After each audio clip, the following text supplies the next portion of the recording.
হযরত বায়জিদ বুস্তামি ছোট্ট বাচ্চা ছেলে, গভীর রাত্রে মা অসুস্থ, পানির পিপাসায় জেগে উঠেছেন। বাবারে পিপাসায় শেষ হয়ে গেলাম, পানি দাও। ছেলে ঘরের ভিতরে পানি না পেয়ে বাইরে দৌড়াদৌড়ি করলেন। অনেক দূর থেকে পানি নিয়ে এসে দেখেন মা ঘুমায় গেছেন। পানি নিয়ে দাঁড়ানো পৌষ মাস, মাঘ মাসের শীতের রাত, ফজরের সময় মায়ের ঘুম ভেঙে গেল। তাকিয়ে দেখেন বাইজিদ দাঁড়ানো, হাতে পানি থরথর করে কাঁপছে। জিজ্ঞাসা করে, বাইজিদ তুমি দাঁড়ানো কেন? ছোট্ট বাচ্চা বলে, মা পানি চেয়েছিলে তুমি গভীর রাত্রে, পানি ঘরে ছিল না, অনেক দূর থেকে আনতে হয়েছে। মা বলছে, ঘুমাও নাই কেন গ্লাস ছুঁয়া? বাচ্চা বলে, ঘুমাই নাই। তুমি যদি আবার পানি চাও, সময় মতো যদি দিতে না পারি, মা তোমার কষ্ট হবে, এই জন্য ফজর পর্যন্ত আমি দাঁড়ায় আছি, কখন তুমি পানি চাও। মা হাতের থেকে পানি নিয়ে পান করলেন। বাইজিদকে বিছানার উপরে আরাম করে কম্বল দিয়ে ঘুম পড়াইয়া দিলেন। হযরত বাইজিদের মা উযু করে ফজরের নামাজ পড়ে সিজদায় চলে গেলেন। চিৎকার মেরে কেঁদে বলেন, আমার রব, আমার আল্লাহ, আমি আমার বাইজিদের মা, আমি মা হয়ে বাইজিদের জন্য দোয়া করি। বাইজিদ আমার জন্য আজকে যা করেছে, আমি মা, আমার কলিজা ঠান্ডা হয়ে গেছে। হায় আল্লাহ, আমি বাইজিদের জন্য দোয়া করি, তুমি তাকে সুলতানুল আরিফিন বানাইয়া দিও। মঞ্জুর হয়ে গেল আল্লাহ পাকের কাছে দোয়া। আমার ভাইরা, আল্লাহ পাক বলছেন, খবরদার আমার ইবাদতের পরে মা বাপ, আল্লাহর ইবাদতের পরে কারা? মা বাপ। মা বাপকে সম্মান করো, শ্রদ্ধা করো, মোহাব্বত করো, কিসমত খুলে যাবে, কিসমত খুলে যাবে। মা বাপকে সম্মান করো। হযরত আবু হুরায়রা রাদিয়াল্লাহু তাআলা আনহু রাসূলের সামনে এসে কাঁদতেছেন। হুজুর বলছেন, আবু হুরায়রা কাঁদো কেন? কাঁদো কেন? রাতের বেলা কাঁদো। হযরত আবু হুরায়রা বলছেন, হুজুর আমাকে মা মেরেছেন। হুজুর বলছেন, মা মারলো কেন? কোন অপরাধ করেছো? কোন গোস্তাখি করেছো? আবু হুরায়রা বলছেন, না হুজুর, কোন গোস্তাখি করি নাই, তবে মারলো কেন? হযরত আবু হুরায়রা বলছেন, হুজুর আমি আপনার দরবার থেকে ফিরতে রাত হয়ে গিয়েছিল। মা জিজ্ঞেস করলেন, আবু হুরায়রা এত রাত্রে কোথায় ছিলি? বললাম, আমি ছিলাম যে কদম চুমতে পারলে দুনিয়া ধন্য হয়, সেই দরবারে নববীর কদম মোবারক থেকে আসতে আমার দেরি হয়েছে। আমার মা মুশরিকা, আপনার নাম শুনে তার গায়ে আগুন জ্বলে উঠলো, আমাকে ধরে মারা আরম্ভ করলো। বলল, হয় আমার বাড়ি ছাড়বি, আর না হয় মুহাম্মদ সাল্লাল্লাহু আলাইহি ওয়াসাল্লামের দরবার ছাড়বি। আমি বললাম, আমার মা, তুমি বুড়ি মানুষ, তোমার গায়ে যত শক্তি আছে সমস্ত শক্তি দিয়ে আমারে পিটাও, আমারে মারো। মারতে মারতে আমাকে বাড়ি থেকে তুমি বের করে দাও, তোমার বাড়ি শুদ্ধ তাম দুনিয়া ছেড়ে দিতে পারি, আল্লাহর নবীর কদম মোবারক ছেড়ে দিতে পারি না। হুজুর আমার মা আমাকে গলা ধাক্কা দিয়ে বের করে দিয়েছেন। হুজুর বলছেন, আবু হুরায়রা তোমার মা তোমাকে মেরেছে, তুমি আমার কাছে নালিশ করছো? আমার তো এখানে ইন্টারফেয়ার করার কিছুই নেই। সুবহানাল্লাহ, সুবহানাল্লাহ, মা তোমাকে মেরেছে, এখানে আমার করার কিচ্ছু নাই। বিশ্বনবী বলছেন, এত বড় পাওয়ারফুল নবী, লেজিসলেটিভ পাওয়ার, সারে আল্লাহ তাকে বানিয়েছেন শরীয়ত প্রণেতা।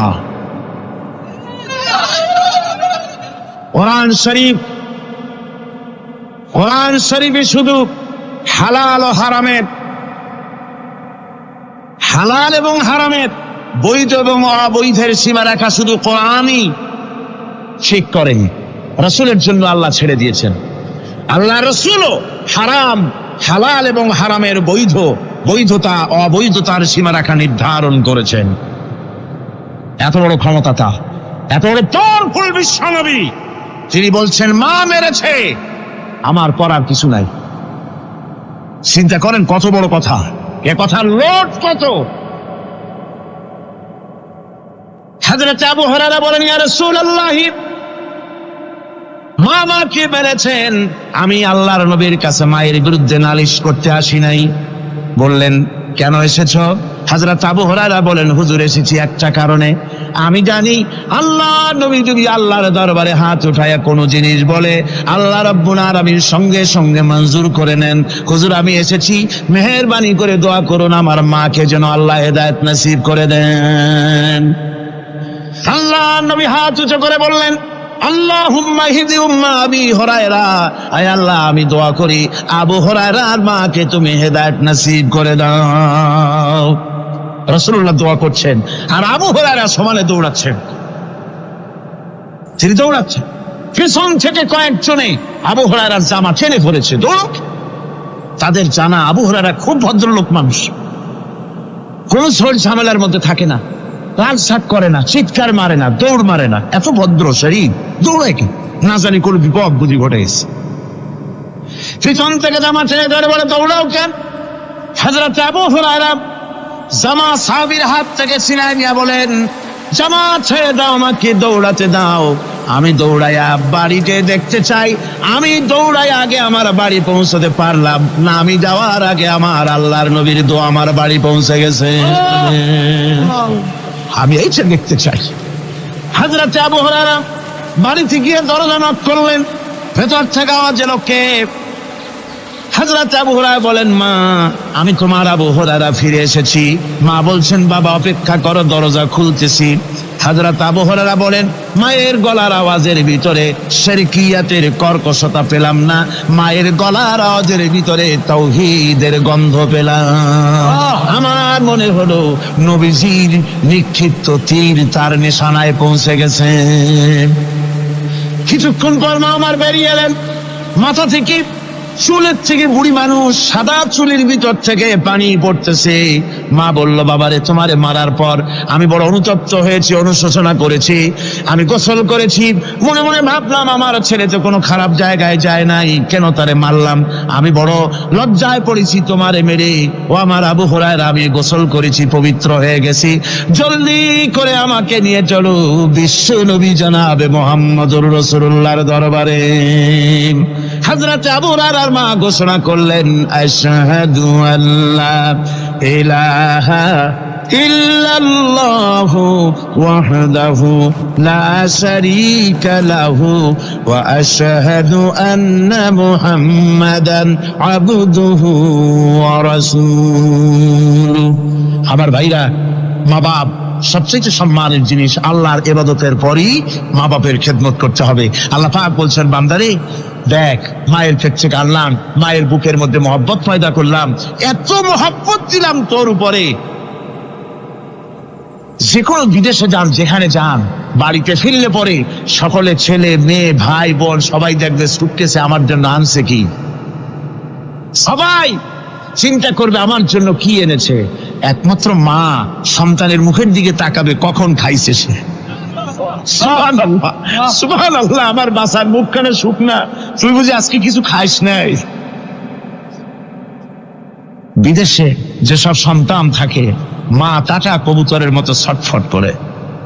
আমার ছোটবেলার কথা আমি দেখেছি, শ্বশুরা মাদ্রাসায় পড়তাম, আব্বা টাকা দিতেন মাদ্রাসায় যাওয়ার সময়, আবার মা আবার মুরগির ডিম বিক্রি করা, বিভিন্ন জিনিস বিক্রি করা বা বাজার করা পয়সা, উদ্বৃত্ত কিছু পয়সা আব্বার অজান্তে আমার হাতের মুঠার মধ্যে দিয়ে দিতেন। যখন মাদ্রাসার দিকে রওনা হয়েছি, পর্দার আড়াল থেকে দরজা থেকে দেখতাম, যতক্ষণ তাকায় দেখতেছি চোখ থেকে পানি দল করে পড়তেছে। সুবহানাল্লাহ, মা কি জিনিস! আল্লাহ আল্লাহ আল্লাহ। বিদেশে যদি কারো সন্তান মারা যায়, সবাই জানার আগে কবি বলতেছেন, বিদেশে বিরাজ্যে যার পুত্র মারা যায়, পশু পক্ষী না জানিতে আগে জানে মা। মায়ের কই যার তারে টান লেগে যায়, মা বুঝতে পারে আমার সন্তানটা নাই। আহারে মা! আমার বন্ধুগণ, মা যার বেঁচে আছে বেয়াদবি করেছেন, পাও ধরে মাপ নিয়ে নেবেন, পাও ধরে মাপ নিয়ে নেবেন। মা তো পা ধরে দেখবেন, মাফ করে দিবে। সুবহানাল্লাহ, সুবহানাল্লাহ, কত দরদ তার বুকের মধ্যে। আর মা বাপকে সম্মান করবে। যাক, এই বিষয়ের উপরে আমি আর যেতে চাই না। সত্যি আপনাদের বললাম, এই বিশাল জনতাকে বললাম, সবচাইতে বড় পীর আপনার জন্য আপনার মা বাপ। সবচেয়ে বড় পীর কে? মা বাপ। সন্তুষ্ট করেন, রুজিতে অভাব ঘটবে না, কোন মাজারে গিয়ে সেজদা দেওয়া লাগবে না, আল্লাহর কসম, মাজারে যাই চাওয়া লাগবে না। মা বাপের মা বাপকে খেদমত করেন, মা বাপকে খুশি করেন, মা বাপকে খাওয়ান, হাদিয়া দেন, মা বাপ খুশি, রুজিতে বরকত হবে, ব্যবসায় বরকত হবে, ঋণগ্রস্ত থাকবেন না, সম্মান আল্লাহ বাড়ায় দিবেন। সুবহানাল্লাহ বিহামদি, রাসূলুল্লাহর হাদিস। এই জন্য আমি অনুরোধ করব, মা বাপকে সম্মান করবে। নবী করিম সাল্লাল্লাহু আলাইহি ওয়াসাল্লাম ইন্তেকাল করলেন, এরপরে ক্ষমতা এলেন হযরত আবু বকর, প্রধান বিচারপতি হলেন হযরত ওমর। ইতিহাস লিখছে ফামাকাতা আমান কামিলান আলাম ইয়াখতাসিম ইলাইহি ইসনান, 1 বছর পার হয়ে গেল, হযরত ওমরের বিচারালয়ে একটা লোক বিচার চাইতে আসে নাই। আছে পৃথিবীতে কোন ইতিহাস এরকম যে 1 বছরের প্রতি মামলা হয় না? বলেন আপনারা আছে? হযরত ওমর রাদিয়াল্লাহু তাআলা আনহু হযরত আবু বকরের কাছে গিয়ে বললেন, মা হাজাতা বি ইনদা কওমিন মুমিনিনা ইয়া খলিফাত রাসূলিল্লাহ, হে আল্লাহর রাসূলের খলিফা, এই দেশে একটা বিচারকের দরকার কি? তিনি জিজ্ঞেস করলেন, লিমাযা? কই যে আমি তো এক বছর থাকলাম, খালি বসে বসে কাঠখড়ি গুনলাম, কেউ বিচার চাইতে আসলো না। হযরত আবু বকর জিজ্ঞেস করলেন, তোমার কাছে যে কেউ বিচার চাইতে আসলো না, তার কারণ কি? তিনি বললেন, দীনুহুমুন নাসিহা, এই জাতির দিন হচ্ছে নসিহা করা, পরস্পরের কল্যাণ কামনা করা। ওয়া মানহাজুহুমুল কুরআন, আর তাদের সংবিধান হচ্ছে কোরআন। ওয়া আমালুহুম আল আমরু বিল মারুফ ওয়ান নাহয়ু আনিল মুনকার, আর এই জাতির আমল হলো ভালো কাজের আদেশ করা, অন্যায় কাজ থেকে মানুষকে বিরত রাখা। কুল্লু ওয়াহিদিন মিনহুম ইয়ারিফু হাদ্দাহু ফায়াকিফু ইনদাহু, আর এর প্রত্যেকটি ব্যক্তি তার সীমারেখা চেনে, আল্লাহর হদ সীমারেখা চেনে এবং সেই সীমারেখার কাছেই সে দাঁড়িয়ে যায়। সুতরাং এই যখন এই জাতির অবস্থা, ফাফিমা হুম ইয়াখতাসিমুনা ইলাইয়া ইয়া খলিফাত রাসূলিল্লাহ সাল্লাল্লাহু আলাইহি ওয়াসাল্লাম, এই যখন জাতির অবস্থা, সেই জাতি মামলা করতে আসবে কেন? সুবহানাল্লাহ। মামলা নাই, মোকদ্দমা নাই, এমন একটি সমাজ নবী করিম সাল্লাল্লাহু আলাইহি ওয়াসাল্লাম তৈরি করেছেন। এবং এই সমাজে মানুষকে উপার্জনের জন্য তাগিদ দেওয়া হতো, চুপ করে বসে থাকতে পারবে না, কাজ করে খাও। কি করে খাও? বলেন, কি করে খাও? কাজ করে খাও। হাত যে এইভাবে করে নেয়, এই হাতের কোনো দাম নাই, এভাবে করে তিনি দেয়, সেই হাতের দাম বেশি। সুবহানাল্লাহ। আল্লাহ রাব্বুল আলামিন বলেন, ফাইদা কুদিয়াতিস সালাতু ফান্তাশিরু ফিল আরদি ওয়াবতাগু মিন ফাদলিল্লাহ, নামাজ যখন পড়া হয়ে গেল, ছড়িয়ে পড়ো আমার ময়দানে, ক্ষেত খামারে, অফিসে, আদালতে, রুজি কামাই করো, বসে থেকো না। রাসূলুল্লাহ বলেছেন, ইদা সাল্লাইতুমুল ফাজরা ফালা তানুমু আন তালবে আরযাকুকুম, ফজরের নামাজ যখন পড়া হয়ে বসে থেকো না, ফালা তানুমু, ঘুমায়ো না, আন তালবে আরযাকুকুম, রুজি কামাবার জন্য মাঠে ময়দানে নেমে যাও। হযরত ওমর রাদিয়াল্লাহু তাআলা আনহু মসজিদে নববীতে ফজরের নামাজ পড়ে দেখলেন এক গ্রুপ লোক সেখানে বসা। জোহরের সময় দেখলেন সেই লোকগুলি বসা, আসরও দেখলেন, মাগরিবেও দেখলেন, এশাও দেখলেন। প্রশ্ন করলেন, তোমরা যে এখানে বসা, তোমরা কারা? গতকাল ফজর থেকে আজকে এশা পর্যন্ত দেখতেছি, তোমরা কারা? তারা বললো যে আমরা এখানে আল্লাহর জিকির আজকার করি, দূর থেকে আসছি। খাও কি? যে কিছু লোকেরা আমাদেরকে রান্না বান্না করে খাও, আমরা আল্লাহর জিকির করি তো এই জন্য রান্না বান্না করে আমাদের খাওয়াই যায়। হযরত তোমার বলছেন, তোমাদের মতো অলসগুলোরে যে খাওয়ায়, তোমাদের থেকে ওই লোকগুলির মর্যাদা আল্লাহর কাছে অনেক বেশি। তবে মনে রাখো, আগামীকাল ফজরের পরে যদি এই জায়গায় তোমাদেরকে বসে থাকতে দেখি, ব্যাট মেরে মসজিদের নববী থেকে বের করুন। কাজ করো। ইসলাম কাজের প্রতি উৎসাহিত করেছে এবং ধনাঢ্য লোককে দায়িত্ব দিয়েছে, অফি আমওয়ালিহিম হাক্কুল লিসাইল ওয়াল মাহরুম, ধনীদের উচিত গরিবদের অধিকার আদায় করে দেওয়া, তাই লা ইয়াকুনা দুলাতাম বাইনাল আগনিয়াই মিনকুম, যাতে করে তোমাদের সম্পদগুলি গুটিগত খরচের ভিতরে যেন পঞ্জীবিত হয়ে না থাকে। নবী করিম সাল্লাল্লাহু আলাইহি ওয়াসাল্লাম তার রাষ্ট্র ব্যবস্থার মধ্যে একটি ব্যাংক তৈরি করেছিলেন। ব্যাংকের নাম ছিল বাইতুল মাল। বরুণ ব্যাংকের নাম কি ছিল? বাইতুল মাল। এই বাইতুল মাল ইনগ্রাল সেশন, ওপেনিং সেশন, এই বাইতুল মাল ব্যাংকে রাসূলুল্লাহ উদ্বোধন করলেন। উদ্বোধন করার সময় তিনি বললেন, মান তারাকা দায়নান আও দিয়ান ফালাইয়া, আমার রাষ্ট্রের ভেতরে কোন মানুষ যদি ঋণগ্রস্ত হয়ে মারা যায়, আর তার ঋণ পরিশোধের কোন সুযোগ যদি না থাকে তার ছেলে মেয়ের কাছে, তার বউয়ের কাছে, তাহলে তার অসহায় সমস্ত ইতিম বাচ্চা পরিবারের লোকগুলি আর ঋণ পরিশোধের দায়িত্ব আমি মুহাম্মদ সাল্লাল্লাহু আলাইহি সাল্লাম আমার কাঁধে উঠাইয়া নিলাম। এটি ছিল সোশ্যাল ওয়েলফেয়ার স্টেট, একটি কল্যাণ রাষ্ট্র। এই পৃথিবীতে কল্যাণ রাষ্ট্রের কনসেপশন সর্বপ্রথম যিনি দিয়েছেন আধুনিক রাষ্ট্র প্রতিষ্ঠান রূপকার বিশ্বনবী মুহাম্মদ রাসূলুল্লাহ সাল্লাল্লাহু আলাইহি ওয়াসাল্লাম। তাই রাষ্ট্র ছিল সুখী, সমৃদ্ধ, চুরি নাই, ডাকাতি নাই, মাস্তানি নাই, চাঁদাবাজি নাই। এই দৃশ্য যখন কাফেরেরা দেখলো, তখন কাফেরেরা মনে করলো যে আমরা তো খামোখাই রাসূলের সাথে বিরোধিতা করেছি, উনি তো আমাদের শত্রু না। তখন অবস্থাটা কি হলো? আল্লাহ রাব্বুল আলামিন এই পরিস্থিতিতে সূরা নাসর নাজিল করলেন। মদিনার শেষ জীবনের ইযা জাআ নাসরুল্লাহি ওয়াল ফাতহু, জানেন না এই সূরাটা? পড়েন, ইযা জাআ নাসরুল্লাহি ওয়াল ফাতহু وَرَأَيْتَ النَّاسَ يَدْخُلُونَ فِي دِينِ اللَّهِ أَفْوَاجًا فَسَبِّحْ بِحَمْدِ رَبِّكَ وَاسْتَغْفِرْ إِنَّهُ كَانَ تَوَّابًا। ইযা জাআ নাসরুল্লাহিল ফাতহু, আল্লাহর পক্ষ থেকে যখন মদদ আসবে, বিজয় আসবে, তখন দেখতে পাবে দলে দলে লোক ইসলামে প্রবেশ করতেছে। সুবহানাল্লাহ। মদিনার জীবনের শেষ দিকে আর ভূখণ্ডে একটা কাফেরও ছিল না, সবাই পড়েছে লা ইলাহা ইল্লাল্লাহু মুহাম্মাদুর রাসূলুল্লাহ। সুবহানাল্লাহ। প্রিয় ভাই সব, এই ছিল ইসলামী রাষ্ট্রের রূপরেখা। রাসূলুল্লাহ বলেছেন আমি তো চলে যাব, চিরকাল থাকবেন। তারাকতু ফীকুম আমরাইন লান তাদিল্লু মা তামাসসাকতুম বিহিমা কিতাবুল্লাহ ওয়া সুন্নাতু রাসূল। আমি চলে যাব, দুটো জিনিস তোমাদের জন্য রেখে গেলাম। বলেন কয়টা জিনিস? একটা হলো আল্লাহর কিতাব, আর একটা কি? সুন্নাতে রাসূল। এই দুইটা জিনিস রেখে গেলাম। মারির দাঁত দিয়ে কামড়ে ধরো, তাহলে পৃথিবীতে তোমরা বিচ্ছিন্ন হবে না, ধ্বংস হবে না। সুবহানাল্লাহ। প্রিয় ভাই সব, নবী করিম সাল্লাল্লাহু আলাইহি ওয়াসাল্লাম দুটি জিনিস রেখে গেলেন। কয়টা রাখলেন বলেন? দুইটা। ট্রেন চলে কয়টা লাইন দিয়া? বলেন, দুইটা লাইন।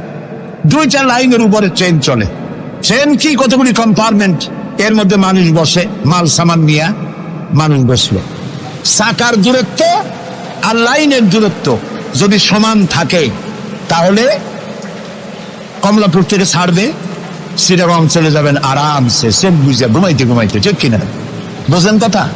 কিন্তু মাঝখানে যদি চাকাগুলো একটু ছেড়ায় যায়, ফাঁক বেশি হয়ে যায়, অথবা লাইন যদি একটু দেখা হয়ে যায়, তাহলে ট্রেন কি চলবে? কি হবে? অ্যাক্সিডেন্ট হলে যাত্রীরা কি হবে? মারা যাবে, মালপত্র সব শেষ হয়ে যাবে, ঠিক না? সুতরাং এটা যেমন বুঝলেন, আমরা আজ ছিলাম বেহেশতে, আসলাম দুনিয়া। আল্লাহ রাব্বুল আলামিন এই দুনিয়াবাসীদেরকে জান্নাতে নিতে চান। সুবহানাল্লাহ বলেন। এই জন্য দুইটা লাইন করে দিয়েছেন। দুইটা লাইন রাসূলুল্লাহ পেতে দিয়ে গেলেন। একটার নাম হলো কোরআন, আর একটার নাম হাদিস। আর আপনার আমার দেহ, এই দেহগুলিকে ধরেন কম্পার্টমেন্ট, বগি, ট্রেনের বগি। এই বগি, এই ট্রেন, এই দেহ নামক বগিকে চালাবার জন্য কতগুলি চাকা দরকার।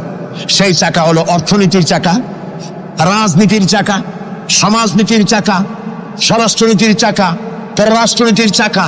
এই সব চাকাগুলি কোরআন হাদিস নামক দুইটা লাইনের উপরে যদি ছেড়ে দেন, কোরআন হাদিস অনুযায়ী যদি চালান, দেহ নামক গাড়ি দুনিয়া থেকে ছাড়বে, লাস্ট ডেস্টিনেশন আল্লাহর জান্নাতে চলে যাবে।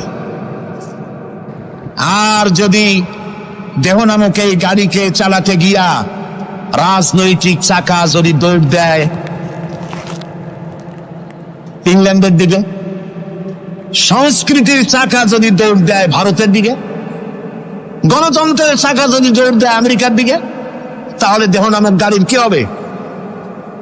অ্যাক্সিডেন্ট অবধারিত। কথাটা কি বোঝা কঠিন না সহজ? সুতরাং আসুন, কোরআনের, আল্লাহ রসুলের বলা ওই কোরআন আর ওই হাদিস, এই দুইটা নিয়ে আমাদের জীবনকে পরিচালিত করতে চেষ্টা করি। এবং এই চেষ্টা ফলবতী হতে পারে পার্লামেন্টে। 1000 বছর ওয়াজ করে যা করতে না পারবেন, পার্লামেন্টে যদি কোরআনের পক্ষের লোকেরা মেজরিটি হয়, তাহলে 1000 বছর ওয়াজের তুলনায় একটা বিল পাস করলে অতি তাড়াতাড়ি তা হয়ে যায়। এই জন্য জনগণকে সেভাবে তৈরি হতে হবে, প্রস্তুতি নিতে হবে এবং বুঝতে হবে কোরআনের আইন ছাড়া সন্ত্রাস দুর্নীতি নির্মূল হবে না, হবে না, হবে না। ডক্টর শহীদুল্লাহ যখন ডক্টরেট ডিগ্রি করে দেশে ফিরলেন, তো লোকেরা মনে করলো ডক্টর হয়ে আসছে। পুরান ঢাকার লোকেরা সবাই গেল তার কাছে জ্বর, সর্দি, ব্রঙ্কাইটিস, টাইফয়েড, নিউমোনিয়ার ওষুধ আনার জন্য। তিনি যে এত বুঝাইতে চেষ্টা করলেন যে আমি ওষুধের ডাক্তার না, আমি ভাষার ডাক্তার। পুরান ঢাকার লোকেরা কইল ডক্টর হইছে মগর ওষুধ দিবার পারে না। ডক্টর মরহুম শহীদুল্লাহ তিনি বক্তৃতা করতে গিয়ে বলতেন শিক্ষিত লোকদেরকে, উনি তো সাধারণ লোকদের মধ্যে বক্তৃতা করতেন না, শিক্ষিত লোকদের মধ্যে বক্তৃতা করতে গিয়ে বলতেন, তোমরা যতই শিক্ষা গ্রহণ করো, ব্রিফকেস ভর্তি করে যত ডক্টরের ডিগ্রি আনো না কেন, এই কিতাবের জ্ঞান যদি না থাকে তোমরা পণ্ডিত, তবে তোমরা মূর্খ পণ্ডিত। এই কিতাবের জ্ঞান যদি থাকে তাহলে তোমরা সত্যিকারের পণ্ডিত হইতে পারবা। সেই কিতাবখানার নাম কি? আল কোরআন। আমি আজ আপনাদের সামনে এই কোরআন থেকে সেই কথাগুলি বলবো ইনশাআল্লাহ। আপনারা দোয়া করেন যেন বলতে পারি। আমি আল্লাহর কাছে নিজেকে সমর্থ করতেছি, সুবহানাকা লা ইলমা লানা ইল্লা মা আল্লামতানা। আল্লাহ তাআলা, আমার তো কোনো জ্ঞান নাই, আমি তো লোকেরা আমাকে মুফাসসিরে কোরআন বলে, কিন্তু আমি তো জানি আমি কি, আমি কোরআনের একজন ছাত্র মাত্র। এই লাখো জনতাকে তোমার কোরআন থেকে বলা তৌফিক দান করে দিও, বলি আমিন। প্রিয় ভাই সব, শয়তানের ওয়াসওয়াসা থেকে আসুন আগে পানা চেয়ে নি। সবাই পড়েন আমার সাথে, আউযু বিল্লাহি মিনাশ শাইতানির রাজীম, বিসমিল্লাহির রাহমানির রাহিম। বিতাড়িত মজদুদ শয়তানের ওয়াসওয়াসা থেকে আল্লাহর কাছে পানা চাই, বলেন আমিন। পরম করুণাময় আল্লাহ রাব্বুল আলামিন নামে শুরু করছি। আল্লাহ তাআলা আমাদেরকে সৃষ্টি করে অন্ধকারে ছেড়ে দেননি। কি বলেন, অন্ধকারে ছেড়ে দিয়েছেন? কেউ কেউ বলে যে না, আল্লাহ তাআলা কি রাস্তা করেছেন? আল্লাহ তাআলা রাস্তা তৈরি করেছেন, এটা আপনাদের বুঝতে হবে। পাহাড়িয়া এলাকায় আপনি যদি হারায় যান, সেখানে কোনো গভর্নমেন্ট রাস্তা করে নাই, কিন্তু আল্লাহ তাআলা গিরিপথ তৈরি করে রাখছেন। মরুভূমির মধ্যে যদি হারিয়ে যান, সেখানেও আপনি দিক নির্দেশনা পাবেন। সমুদ্রের ভিতরে যদি আপনি হারিয়ে যান, কোনো নাবিক যদি হারায়, দিনের বেলায় সেটা কম্পাস দিয়ে চললো, রাতের বেলায় তার চলার জন্য আকাশে আল্লাহ তারকা খচিত করে রেখেছেন, যাতে নাবিকরা হারিয়ে না যায়। যে আল্লাহ রাব্বুল আলামিন পাহাড়ি এলাকার ভিতরে মানুষ যেন হারিয়ে না যায়, এজন্য পাহাড়ের ভিতরে গিরিপথ তৈরি করলেন। মরুভূমির ভিতরে চলার জন্য দিকের নির্দেশনা দিলেন। সমুদ্রের ভিতরে নাবিক যাতে না হারায়, আকাশে তারকা আল্লাহ তাআলা খচিত করে রাখলেন। সেই আল্লাহ রাব্বুল আলামিন পৃথিবীতে মানুষ চলাফেরা করবে, মানুষ জন্মগ্রহণ করে মৃত্যু পর্যন্ত চলার জন্য তার অর্থনীতি প্রয়োজন, রাজনীতি প্রয়োজন, সমাজনীতি প্রয়োজন, তার শিক্ষানীতি প্রয়োজন। জীবনের এই নীতিমালার বাঁকে বাঁকে মোড়ে মোড়ে সে হারায় যাবে। আল্লাহ তাআলা এমনকি তার বান্দার প্রতি আচরণ করতে পারেন না। সেজন্য রব্বুল আলামিন বান্দা পৃথিবীতে যেন সঠিক পথে চলতে পারে, এজন্য তার জীবনের প্রত্যেকটি মোড়ে মোড়ে বাঁকে বাঁকে আল্লাহ তাআলা কোরআনের আলো, নূরের আলো আল্লাহ জ্বালিয়ে রেখেছেন। আল্লাহ তাআলা বলেন, قد جاءكم من الله نور وكتاب مبين قد جاءكم من الله نور। ও পৃথিবীর মানুষেরা শোনো, অবশ্যই আমি আল্লাহর পক্ষ থেকে তোমাদের জন্য এসেছে আলো, ওয়া কিতাবুম মুবিন, আর দিয়েছি আমি একটা স্পষ্ট কিতাব, সুস্পষ্ট কিতাব। তোমাদের সৃষ্টি করে আমি অন্ধকারে ফালাই দেই নেই, আমি একটা আলো দিছি। সেই আলোটা কি? সূর্যের সেটি কি চন্দ্র? না, সেটি চন্দ্র নয়, সেটি সূর্য নয়, সেই আলোটির নাম হলো মুহাম্মাদুর রাসূলুল্লাহ সাল্লাল্লাহু আলাইহি ওয়াসাল্লাম। জীবনের এমন কোন দিক এবং বিভাগ নাই যেখানে আল্লাহ তাআলা মুহাম্মদ সাল্লাল্লাহু আলাইহি সাল্লামকে আদর্শ বানান নাই। সুবহানাল্লাহ। আমি তার কথাই আজকে আপনাদেরকে বলবো ইনশাআল্লাহ। বলি ইনশাআল্লাহ। প্রিয় ভাই সব, এই পৃথিবীতে আল্লাহ রাব্বুল আলামিন সব থেকে দুর্বল করে সৃষ্টি করেছেন মানব গোষ্ঠীকে। মানুষেরা সব থেকে দুর্বল। আপনি বলতে পারেন যে কেমনে আমরা দুর্বল হইলাম, এত মারামারি করি তারপরেও দুর্বল? হ্যাঁ, তারপরেও দুর্বল। যেমন গরু, সে তার আত্মরক্ষার জন্য মাথায় 2টা শিং পাইছে, আমরা কেউ শিং পাইনি, আমরা দ্রুতগতি করতে পারিনি, ঠিক না? কথা কন না কেন? কুকুরে কামড়াইতে পারে, কুকুরের কাজ কুকুরে করেছে, কামড় দিয়েছে পায়, তাই বলে কি কুকুরে কামড়ানো মানুষের শোভা পায়? মানুষ কি কুত্তার গায়ে কামড় দিতে পারবে? ওই রকমের শক্তিশালী দাঁত মানুষের আল্লাহ দেন নাই। সাপেরে আল্লাহ তাআলা বিষধর দন্ত দিয়েছেন, বাঘেরে খাবার মধ্যে নখর দিয়েছেন, মূলার মতো মোটা মোটা দাঁত দিয়েছেন। এমনকি আত্মরক্ষার জন্য ভীমরুল বলারে রুল ফুটাবার মতো শক্তি আল্লাহ দিয়েছেন। এবার বলেন তো, আপনার কাছে আত্মরক্ষার কি আছে? আপনি তো বলতেই পারেন বীরত্বের সাথে, হ্যান করেঙ্গে ত্যান করেঙ্গে, লাঠি কে আমদার মুগুর ভরেঙ্গে, বলতে পারবেন, কিন্তু লাঠির মধ্যে মুগুর আপনি ভরতে পারবেন না। মানুষের কাছে আত্মরক্ষার কোনো হাতিয়ার নাই। এই মাহফিলের মধ্যে যদি এখন একটা সাপ ঢোকে অথবা বড় জাতের কয়েকটা ব্যাঙ ঢোকে, লাফানো শুরু করবে এই মাথা দিয়া লোক দৌড় আরম্ভ করবে। তারপর অন্তত সদরঘাট পর্যন্ত দৌড়াই গিয়ে জিজ্ঞেস করবে, ভাই আমরা দৌড়াই কেন? তো সামান্য ব্যাঙের সাথে পারি না, সামান্য সাপের সাথে পারি না, বললা ভীমরুলের সাথেও পারি না। আত্মরক্ষামূলক হাতিয়ার আমাদের কাছে দেওয়া হয় নাই। এরপরে এমনকি আমরা চোখে ভালো করে দেখি না, চোখ দিয়েও আমরা দেখতে পাই না। আপনারা বলবেন তাহলে আমরা কি ভেলকি দেখি? না, ভেলকি দেখেননি। আমাদেরকে দেখতে হলে আমরা আলোর সাহায্য দেখি, আলো না হলে আমরা দেখতেও পারি না। অমাবস্যার রাতে মানুষ নিজের শরীরও নিজে দেখতে পারে না। এই যে অবস্থা, এই যে দুর্বলতা, এই দুর্বল মানুষকেই পৃথিবীর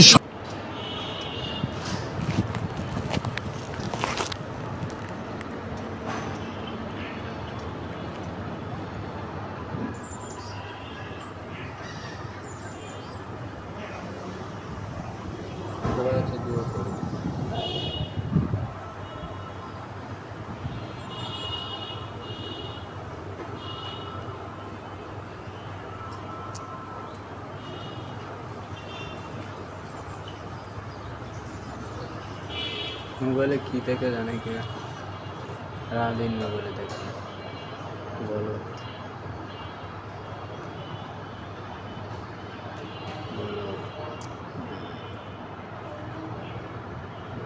পাগলা পাগল, মাথায় সমস্যা, খুবই সমস্যা মাথায়।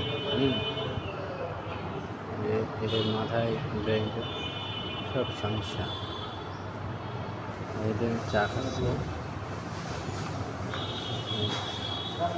তো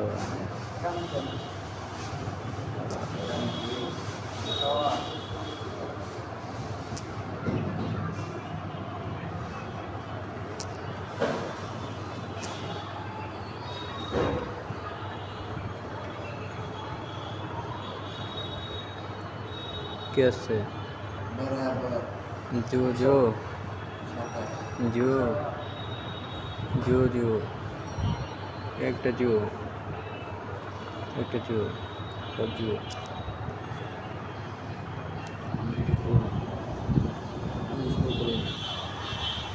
एक जो एक जो सब जो सब सब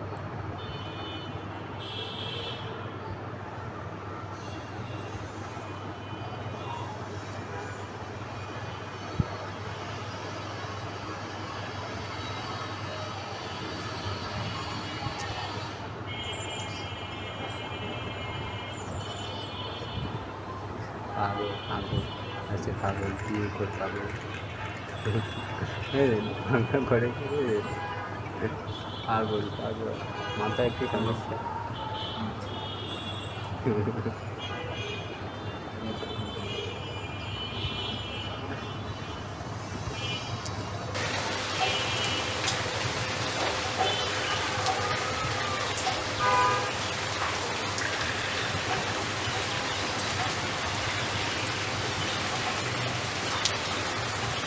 একটা জোকর দুটো তিনটে চারটে আরও একটা পাঁচটা একটা ছয়টা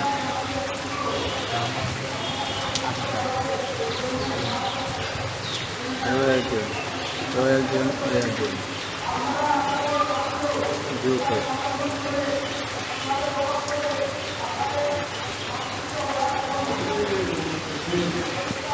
জোকর জোকর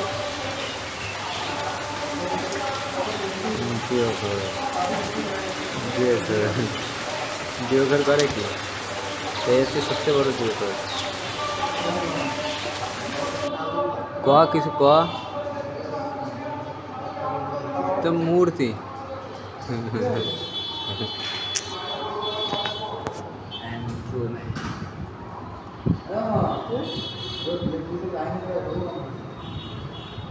আমার হোয়াটসঅ্যাপ নম্বরে আমার আপনার সাথে নক করছি